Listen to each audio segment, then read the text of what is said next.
supprimer les boutons et imperfections de la peau en un clic, harmoniser plus facilement les teintes de peau grâce à l'outil VectorScope qui est encore amélioré dans cette version, et appliquer simultanément réduction du bruit et super résolution grâce à une nouvelle fonctionnalité inédite dans Camera Raw. C'est ce qu'on va découvrir ensemble dans cette vidéo.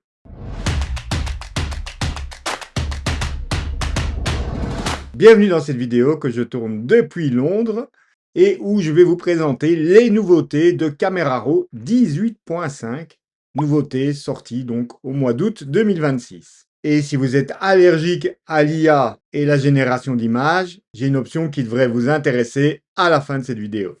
Commençons tout de suite par la nouveauté phare de cette mise à jour, c'est la suppression des imperfections de la peau. Pour ça, vous cliquez ici dans la barre d'outils sur l'outil supprimer. Et tout en bas, vous allez avoir désormais dans suppression des distractions, un nouvel ajout qui est donc imperfection. Je clique sur le petit triangle pour ouvrir la liste et il vous suffit simplement, comme je l'ai dit au début de cette vidéo, de faire un clic, appliquer. Vous voyez que c'est relativement rapide et ici en superposition, donc toutes les imperfections qui ont été détectées. Donc on va zoomer et on va faire un petit avant-après, donc en cliquant ici sur le petit œil à côté de l'outil, avant, après. Alors, je vais zoomer un peu plus fort afin que vous voyez bien dans la vidéo. Avant, après. On va aller voir un peu plus bas, ici au niveau de la joue, par exemple. Avant, après. Avant, après. Donc, le résultat est vraiment pas mal et très naturel. Et je vais vous expliquer à présent à quoi servent les deux curseurs disponibles qui sont très mal nommés, malheureusement, comme bien souvent chez Adobe. Vous avez un curseur de quantité et un curseur d'atténuation. Alors, en fait, ces deux curseurs s'attaquent à des problèmes différents de la peau. D'ailleurs, dans une vidéo de Glyn Dewis, il trouve également que ces curseurs devraient être nommés en imperfections temporaires, donc par exemple des boutons d'acné ou ce genre de choses qui ne sont pas là de manière permanente, et le curseur atténuation en caractéristiques de la peau permanentes telles que des grains de beauté, des taches de naissance ou ce genre de choses, et qui elles sont permanentes. Donc je vais vous montrer, si ici je mets le curseur à 0, vous voyez que ça augmente le degré de détection de ce qu'il considère comme une imperfection de type bouton. Et si je mets à 100, il en enlève un maximum. Donc ça va jouer sur ce facteur-là. Alors, cette modèle n'a pas beaucoup de défauts naturels de peau, hormis donc ces petits boutons. Donc je vais vous montrer sur un autre modèle le rôle du curseur atténuation.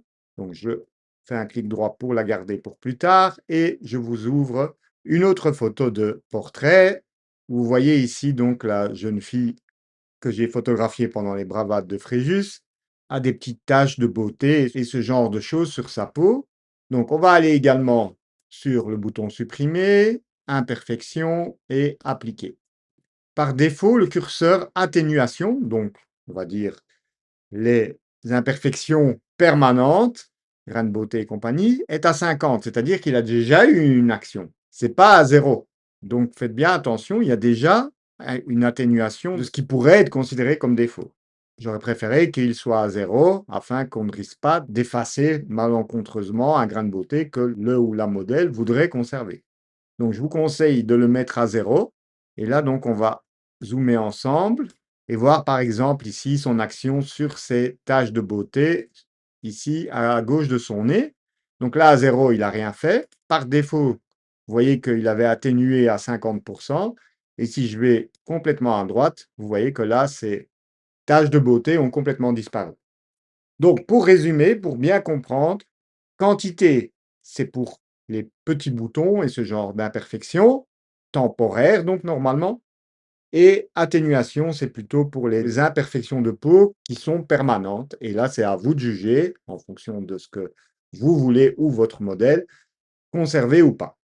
Attention évidemment que l'algorithme peut se tromper, c'est jamais 100% parfait, mais ça vous donne une idée plus précise de la signification de ces curseurs. D'ailleurs, par exemple, ici, vous voyez qu'il a considéré ces taches de beauté comme des boutons, entre guillemets, et donc on peut évidemment corriger, ça on a la main mise, en cliquant sur le bouton « Améliorer ». améliorer. Vous avez donc restaurer ou supprimer. Par défaut, on est sur restaurer. Ça, c'est la taille du pinceau ici, que vous pouvez donc augmenter de 1 à 100. Évidemment, vous pouvez faire ce réglage avec la molette de la souris si vous en disposez d'une. Alors, par défaut, vous voyez en vert ici chez moi les tâches, mais quand vous avez cette superposition, ça vous empêche de voir c'était quoi. Donc là, on va désactiver la visibilité temporairement. Et hop, et le grain de beauté est de retour, et ainsi de suite. Et par contre, s'il y a quelque chose qu'il n'a pas détecté, ce qui est souvent le cas, par exemple, pour les petits boutons sur les lèvres, ça, il ne les détecte pas, il travaille en général, d'après ce que j'ai vu, que sur la peau, eh bien là, vous pouvez cliquer sur supprimer, hop, c'est fait, avant, après.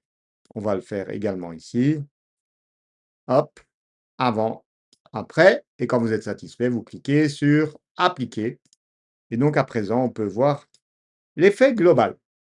Et cette nouvelle fonctionnalité a la particularité aussi de pouvoir s'appliquer personne par personne. Si vous avez une photo de groupe, donc ici, je n'avais pas sous la main une photo avec deux modèles présentant ce genre de cas, donc j'ai superposé deux photos. Ça va vous permettre de revoir du Photoshop. Au passage, je vais faire une suppression d'arrière-plan de celle-ci. Je vais déplacer le calque du dessous un peu à droite et celle du dessus un peu à gauche. Et on va compléter le masque puisqu'elles ont été prises sur le même mur, hein. Elles étaient juste l'une à côté de l'autre, mais je ne les ai pas prises en photo ensemble. Donc, on va simplement appliquer un petit dégradé, donc de blanc vers noir, bien en mode superposition pour que ça s'ajoute au masque existant. Et j'ai donc les deux modèles à présent sur la même photo. On va les regrouper dans un objet dynamique. Shift-clic pour les sélectionner tous les deux. Clic droit, convertir en objet dynamique. Et donc, ce que je viens de vous montrer fonctionne bien entendu sur du RAW à la base, mais également avec le filtre caméra RAW que je vais lancer ici. Donc, filtre, filtre caméra RAW. Je viens sur l'outil supprimer, imperfection, appliquer. Hop. Et donc là, par défaut, il applique les réglages aux deux modèles de la même manière, mais comme vous pouvez le constater, il a détecté les personnes.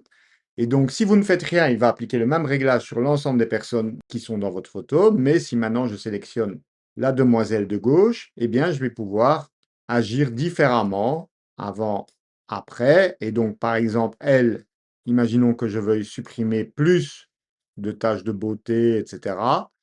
Eh bien, je le mets à 100, mais imaginons que sur la demoiselle de droite, je ne veux pas un réglage aussi intense.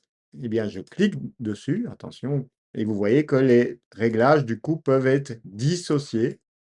Et pour elle, je vais mettre le curseur à 0, par exemple.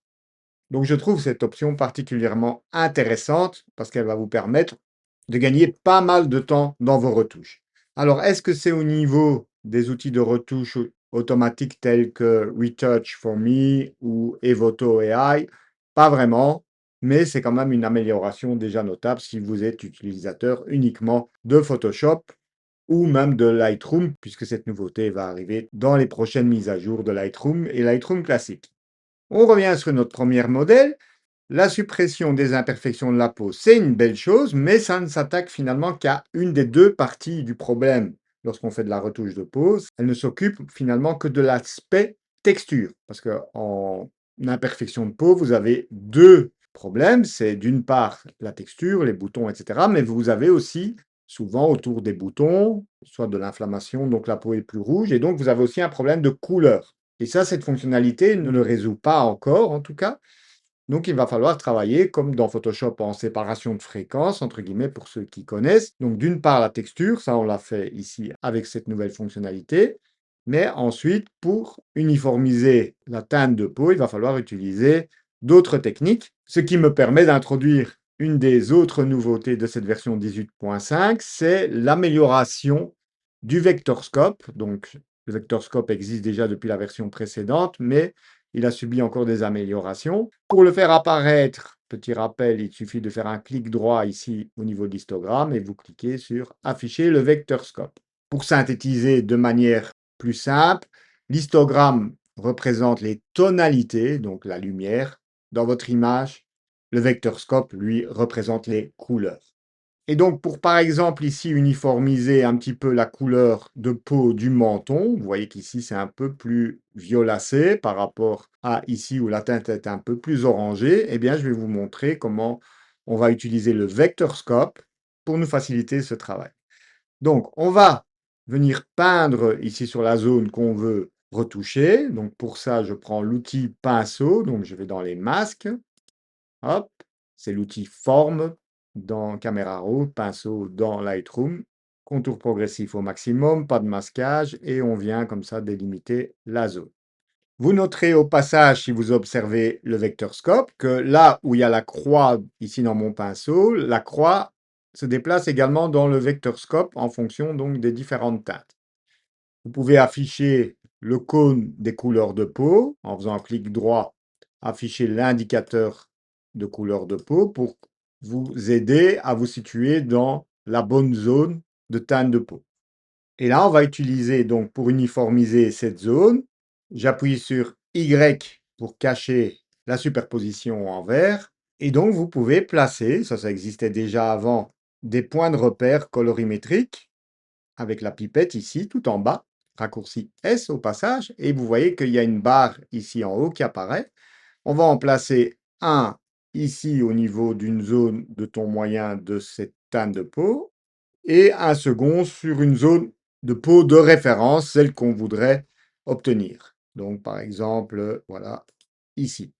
Et donc, ces points d'échantillonnage que j'ai placés ici sont également répercutés sur le vector scope. Et vous voyez que si je modifie la couleur de la zone, les points d'échantillonnage bougent également en temps réel sur le vector scope, ainsi que les valeurs ici en haut, qui entre parenthèses sont en LAB, parce que c'est la façon dont je préfère travailler, L représentant l'axe luminosité, A et B représentant les deux axes de couleur. Et il est d'ailleurs possible, dans cette version 18.5, d'afficher les valeurs LAB au niveau du vector scope. Parce que maintenant, si vous observez les valeurs, elles apparaissent uniquement au niveau de l'histogramme. Mais il est possible que l'histogramme soit désactivé. Si vous avez fait clic droit et que vous avez décoché afficher l'histogramme, eh bien avant, les valeurs ne s'affichaient pas.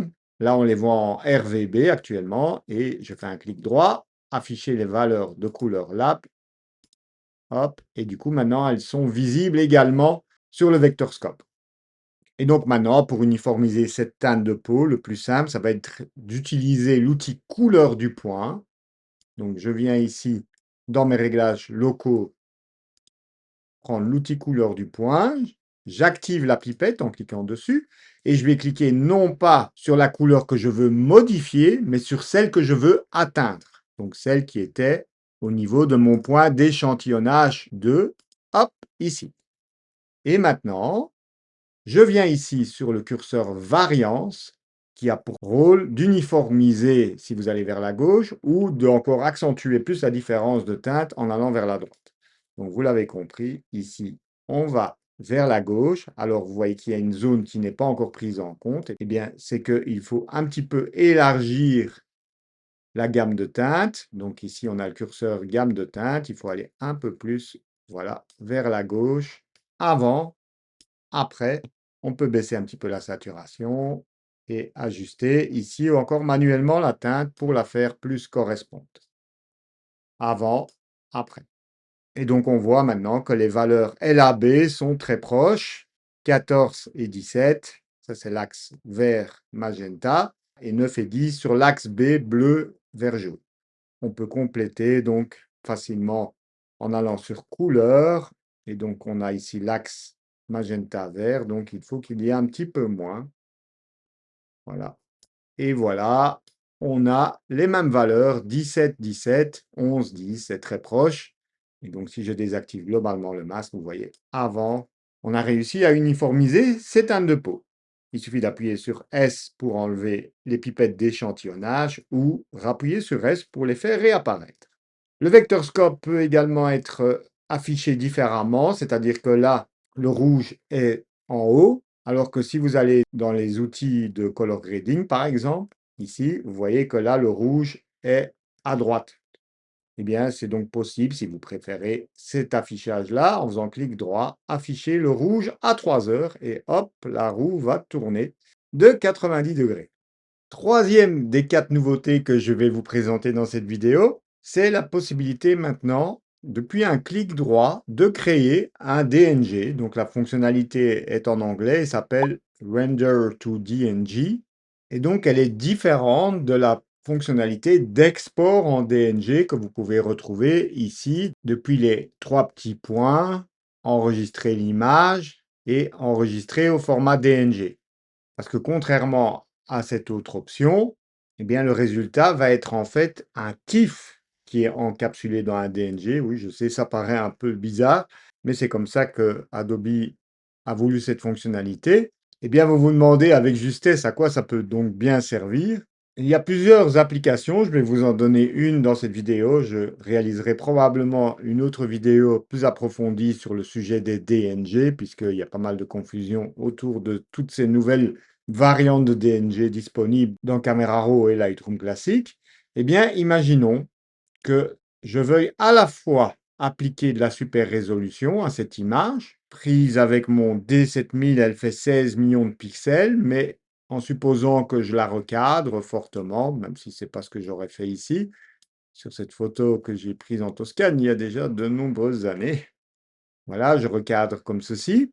Et je constate qu'il ne me reste plus que 5 mégapixels, ce qui est vraiment très peu si je voudrais imprimer la photo. Et en plus, elle a été prise à 6400 ISO sur un boîtier d'il y a 15 ans. Vous l'avez compris, il y a beaucoup de bruit. Eh bien, je ne peux pas simultanément faire la réduction du bruit et la super résolution. Donc, si je fais donc ma réduction du bruit en premier, vous pouvez constater que Super Résolution est grisé. La réduction du bruit a bien fonctionné, ça c'est nickel. Et maintenant, j'aimerais donc obtenir la Super Résolution. Et donc, avant, il fallait exporter depuis ici le menu d'exportation en haut, choisir ici le format, TIFF en général, et puis réimporter, etc.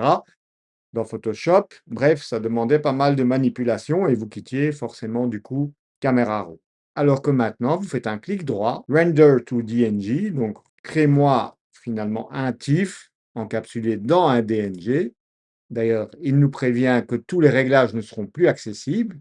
OK, puisque c'est une copie aplatie de tous les réglages. Et l'avantage, en cliquant ici sur le film fixe, c'est qu'on a les deux au sein de l'interface de Camera Raw. Donc ici, j'ai mon fichier original au format NEF de Nikon, donc RAW, sur lequel je peux accéder encore à tous les réglages. Et sur celui-ci, les réglages sont cuits dedans. Vous voyez, si je viens ici sur Exposition, tout est remis à zéro. D'ailleurs, au passage, pour l'identification est renommé rendered.dng. Il nous dit quand même ici, d'ailleurs, dans Camera Raw que c'est un TIFF. Et maintenant, si je viens ici sur mes réglages globaux, dans Détails, j'ai bien la possibilité de faire ma super résolution et donc d'obtenir au final un fichier qui fait maintenant 20,8 mégapixels et qui est débruité. Et si après je dois continuer dans Photoshop, je clique sur ouvrir, etc. Mais donc ça m'a permis de rester au sein de l'interface de Camera Raw sans avoir à faire toutes ces manipulations compliquées pour poursuivre mon post-traitement. Et si vous êtes allergique à tous les développements génératifs, la génération d'images, IA, etc., eh bien, Camera Raw vous permet désormais de désactiver toutes les fonctionnalités IA en venant ici sur la petite roue. Vous venez sur l'onglet IA génératif et vous décochez activer les fonctionnalités d'IA générative. OK. Et donc, désormais, si vous utilisez par exemple le recadrage, vous voyez qu'il n'y a plus la possibilité de faire du développement génératif. Si vous prenez l'outil supprimer, vous pouvez bien entendu l'utiliser, mais il n'y a plus la possibilité de choisir avec ou sans IA, etc. Et donc, ça peut être utile si par exemple vous travaillez sur des photos pour des concours où l'IA est interdite, etc. Vous ne risquez pas malencontreusement d'utiliser une fonction IA sans vous en rendre compte. Et ça n'impacte pas par exemple la réduction du bruit qui reste accessible ou la super résolution qui ne sont pas considérées comme des fonctions d'IA générative. Et donc, si vous êtes allergique à tout ce qui est IA et vous voulez retrouver un Camera Raw à l'ancienne, sans risquer de consommer des crédits, eh bien, il y a cette option désormais disponible. C'est plutôt une belle évolution et puis vous pouvez tout aussi facilement la réactiver en cliquant sur OK. S'il y avait déjà des réglages IA qui avaient été appliqués avant de cocher la case, les modifications resteront, mais elles ne seront plus accessibles, donc vous ne pourrez plus les modifier, entre guillemets. Vous pouvez retrouver l'article complet de ces nouveautés sur mon site et en télécharger le PDF gratuitement en vous rendant donc sur le lien qui est en description. Et si vous souhaitez progresser encore plus dans Photoshop, sachez qu'en septembre, c'est les portes ouvertes de mes formations Photoshop de niveau découverte ou avancé. Donc, vous trouverez les informations sur mon site. Profitez-en, ces portes ouvertes sont l'occasion de découvrir gratuitement tout ce que Photoshop peut vous apporter. Il vous suffit de vous y inscrire afin de recevoir par email les vidéos de cette semaine découverte. Alors, si vous étiez en vacances et que vous avez raté les autres nouveautés de la version précédente de Camera Raw, car elles s'enchaînent si vite, la vidéo est disponible sur le côté pour rattraper le train en marche. Je vous remercie de votre fidélité et vous dis à très vite pour de nouveaux tutos Lightroom, Photoshop et photographie. Ciao, ciao!